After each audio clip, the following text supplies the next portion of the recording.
Today's review is brought to you by Soonwell. They were kind enough to send me the 98 watt-hour battery along with the V-mount to review, and I would like to thank them for making this video possible. Soonwell makes a lot of accessories for their batteries, such as what's in this box. The V-mount plate power supply splitter. Now this will come in handy if you want to power your camera, monitor, and additional USB devices. The V-mount power supply splitter has a 12-volt output, a D-tap, another DC out, and of course the regular 5-volt USB port. Not only do you get a bunch of cables in the box, as you can see here, they have an assortment of cable. The 12-volt cable, 7.2-volt cable, the USB cable, and of course the dummy battery pack. And this here is the 98 watt-hour battery pack.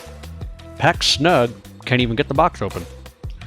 This really protects the battery during shipping. The contents include the manual, and of course the battery itself.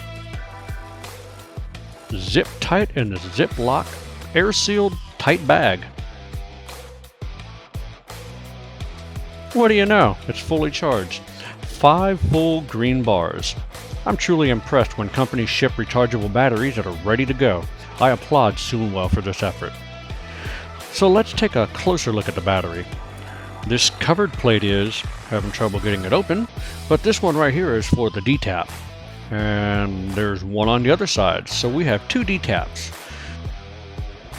I'm loving the grips on the sides of this battery. It makes it a lot easier to grab it out of the bag and connect it up for your shoot. This USB port cover is really on there. I guess it's a good thing. Can't get the elements to cause any issues with the USB or D-tap ports. Soonwell got that securely covered. Finally got it open. Well, there you have it. The Soonwell 98 watt-hour battery with the included cables and of course the V-mount power supply splitter. We'd like to thank Soonwell for sending out these products for us to do the review, and thank you for watching.